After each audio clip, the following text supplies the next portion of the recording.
Dakar, 10 janvier 1994.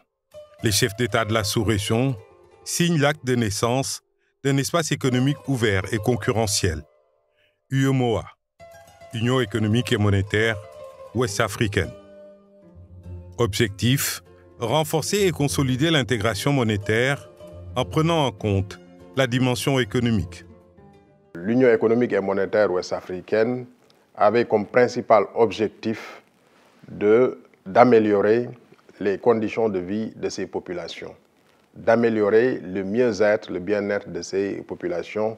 C'était l'objectif fondamental qui était fixé donc par les pères fondateurs et par le traité de notre Union. On signe le traité donc, de l'Union économique et monétaire ouest-africaine, donc qui vise à compléter l'intégration monétaire et financière qui existait et dont le socle était la monnaie, compléter ce dispositif avec une intégration économique, commerciale et une intégration de politiques économiques globales. Dès l'entrée en vigueur du traité, en août 1994, l'UEMOA se dote d'un socle institutionnel solide, ayant à sa tête la conférence des chefs d'État et de gouvernement et un conseil des ministres assurant la mise en œuvre des orientations. La commission de l'UEMOA, dont Ouagadougou accueille le siège, est l'organe exécutif de l'Union.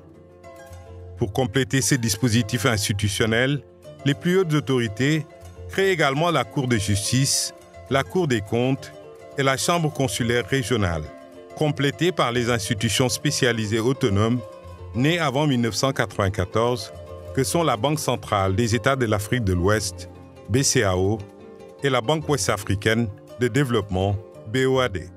L'UEMOA pouvait ainsi prendre son envol.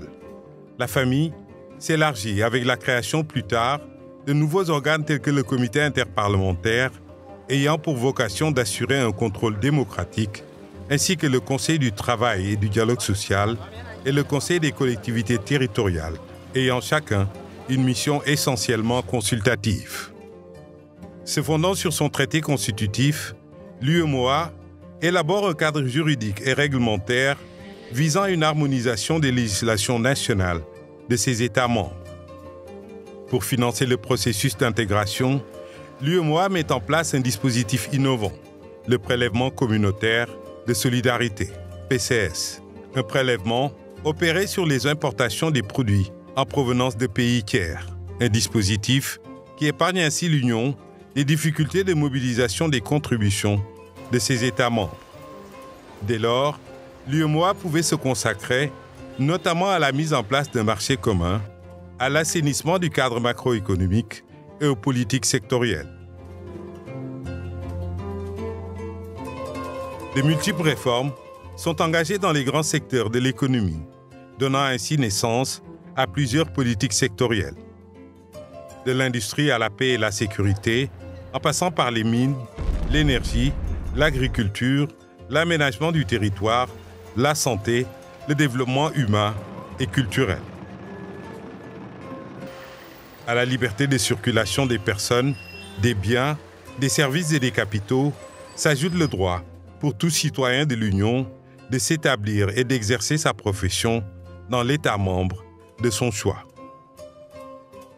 Une évolution extrêmement importante au niveau de l'UEMOA, c'est la création d'abord d'une zone de libre-échange, c'est-à-dire la libre circulation des biens entre les différents pays de l'UEMOA, la suppression des tarifs entre les pays, donc justement pour que le commerce se développe, qui a évolué en une union douanière avec un tarif extérieur commun pour protéger notre marché et qui a évolué également vers un marché commun avec l'harmonisation des législations économiques, donc au niveau de tous les pays membres.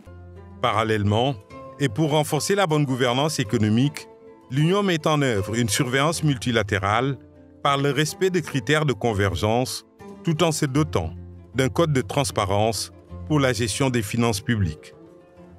L'institution d'un mécanisme de la surveillance multilatérale a été fondamentale. Il a été mis en place dans le cadre du processus d'approfondissement de l'intégration entre les membres de l'UEMOA, avec pour but principal d'assurer la coordination des politiques économiques des États membres de l'Union, notamment en assurant une cohérence optimale entre les politiques budgétaires qui, elles, sont décentralisées et la politique monétaire qui est commune. Et nous, en tant que régulateurs, en tant que gendarmes, nous ne pouvons que saluer cette vision de nos chefs d'État et de sa bonne mise en œuvre par la Commission de l'UEMOA qui permet de mettre notre marché à l'abri des impayés de paiement parce que c'est la chose la plus mauvaise pour le marché. Mais construire un espace économique commun, c'est d'abord et avant tout satisfaire les attentes des populations de la zone UEMOA. C'est ainsi qu'en janvier 2004, l'UEMOA a initié le programme économique régional, PAIR, avec la construction de corridors routiers, la formation de ressources humaines, l'amélioration de l'environnement des affaires, le développement de l'agriculture, la lutte contre le changement climatique ou encore l'accès à l'énergie. Plateforme bi ñu ko indee ba tey ñun dañ daan chargé ji sunuy téléphone fii ba Xelkom mu ngi nekk distance bi 3 kilomètres foofu leen daan chargé ji téléphone foofu lañ daan wole ji loolu yëpp foofu lañ ko daan defee dañ daan jëndi glace tamit fii ba Xelkom ba Mbadakhoune ndax ñoo amoon courant ñun amaguñu courant waaye ñoom bi ñu ñëwee dañu monter solaire boo xam ne lépp ci lañ koy liggéey maanaam machine bi solaire moo koy dawal frigo yi solaire moo koy dawal chargé kaay téléphone bi en même temps solaire moo koy dawal loolu yëpp jëggaaneetuñ ko ñu ngi ko am ci suñu dëkk te grâce à UEMOA ñoom ñoo ñu ko may. Avant, on devait fumer, d'aller à Abidjan, on souffrait pour aller prendre du poisson, pour venir. Quand on vient comme ça, on ne peut pas garder. On devait fumer toute la nuit. Souvent, on dort à 23 h. Vraiment, c'était dur pour nous. C'était dur pour nous. Mais aujourd'hui, on envoie du poisson. Même si c'est à 18 h, on met du poisson dans le frigo. J'ai acheté un frigo, on met le poisson dedans. On dort soit à 20 h, à 21 h. Vraiment, on dort bien jusqu'au matin. Et puis notre activité, ça marche encore. Et puis on est là, 18 h encore, demain à 20 h. On dort encore, vraiment c'est bien. Mais avant, on ne peut pas faire ça. Avant qu'il n'y avait pas de lumière, il y avait l'obscurité. On montait, mais c'était un peu difficile. Parce qu'il y avait assez de noir. Mais avec la lumière, en tout cas, ça nous arrange, c'est très bon. Je n'ai plus besoin d'acheter une ampoule pour pouvoir éclairer où je m'assois pour vendre.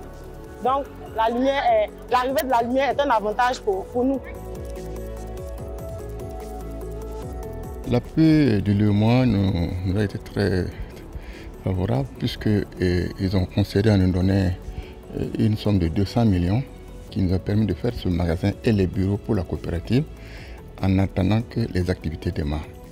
En tout cas, nous avons beaucoup apprécié en tout cas cet appui de l'UEMOA puisque à l'époque nous avions démarré une étude et l'UEMOA aussi avait démarré une étude et on a convergé ensemble parce que au niveau de l'UEMOA, il y avait une politique qui consistait à faire en sorte que nous importions moins de lait et nous produisions plus de lait. Cet appui a consisté bien sûr à pouvoir disposer d'infrastructures comme vous avez pu le voir ici, des aquariums à l'intérieur que nous avons pu réaliser, des bassins à l'extérieur ici, mais aussi la recherche en laboratoire.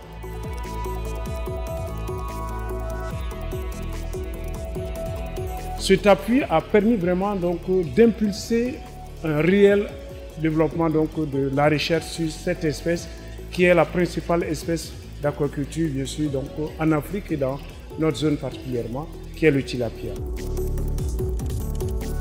La situation des paysages, c'est bien pour nous les chauffeurs, donc on peut rouler tranquillement. On ne sentit pas de douleurs parce que ici le poids est lourd là, donc toujours on sent des douleurs sur notre corps. Mais tant qu'il y a des paysages, le poids soit diminué. Donc tant que les poids sont diminués là, donc c'est bien pour nous les chauffeurs aussi. Donc les guidrons aussi, ça doit durer. Ça doit durer les guidrons aussi.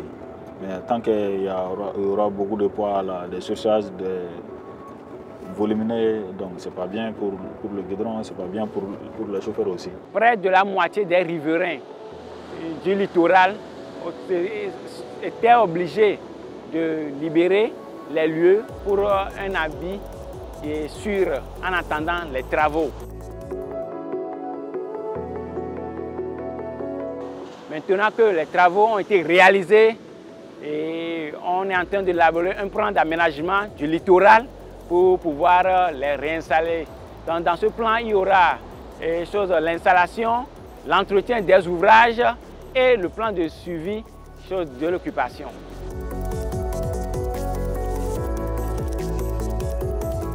Dans un contexte de crise multiple, nos économies se sont montrées quand même résilientes. C'est vrai qu'en 2020, il y a eu une baisse de notre taux de croissance, à l'instar de ce qui s'est passé en fait, dans beaucoup d'autres pays dans le monde. Mais dès 2021, nous avons connu un taux de croissance quand même de 5%. Donc c'est un rebond pour nous.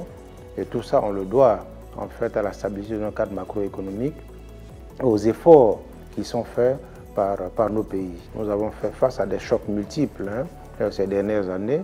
Nous avons besoin de réfléchir, de nous donner des moyens de pouvoir gérer ces chocs-là, de pouvoir les absorber. Et ça nécessite une réflexion sur la mise en place d'un fonds de stabilisation macroéconomique pour ne pas que nous soyons totalement déstabilisés s'il y a des chocs qui apparaissent parce qu'il y a certains chocs qui sont là, on les connaît aujourd'hui, mais on ne sait pas ce que demain sera. Donc il faut que nous puissions mettre en place des dispositifs qui nous permettent d'amortir les chocs quand ils viendront. Ce que nous comptons faire pour les prochaines années, c'est de consolider encore une fois les piliers de l'intégration. Nous allons continuer à les consolider parce que nous sommes convaincus que c'est le préalable à tout développement communautaire, à tout développement de nos États. Donc le renforcement, la consolidation du marché commun de notre Union, la consolidation, le renforcement des politiques économiques, sectorielles et les réformes structurelles dans nos économies. Les acquis des 30 dernières années ont permis d'avoir des économies résilientes qui ont pu aussi croître pendant cette période-là. Alors, dans les perspectives, évidemment, quand nous analysons ces nouveaux paradigmes, il y a quelque chose qui émerge et qui est reconnu par tout le monde. C'est l'importance qu'il faut accorder à la jeunesse de notre espace communautaire. Je ne reviens pas sur les pourcentages qui sont connus. L'écrasante majorité de la population de notre espace, c'est des jeunes. Et nous vivons tous les jours les conséquences de leur manque d'emploi, de leur manque de revenus. Donc, malgré les efforts énormes qui sont faits par les États, ça aussi il faut le reconnaître, les États ont mis des moyens importants, financiers bien sûr, mais ont initié des projets importants, ont engagé des réformes importantes pour aider les jeunes de notre espace à trouver de l'emploi, à avoir du revenu. C'est un aspect sur lequel nous allons continuer à travailler, bien sûr en relation avec les États, pour permettre à ces jeunes d'avoir de la compétence, d'avoir un métier.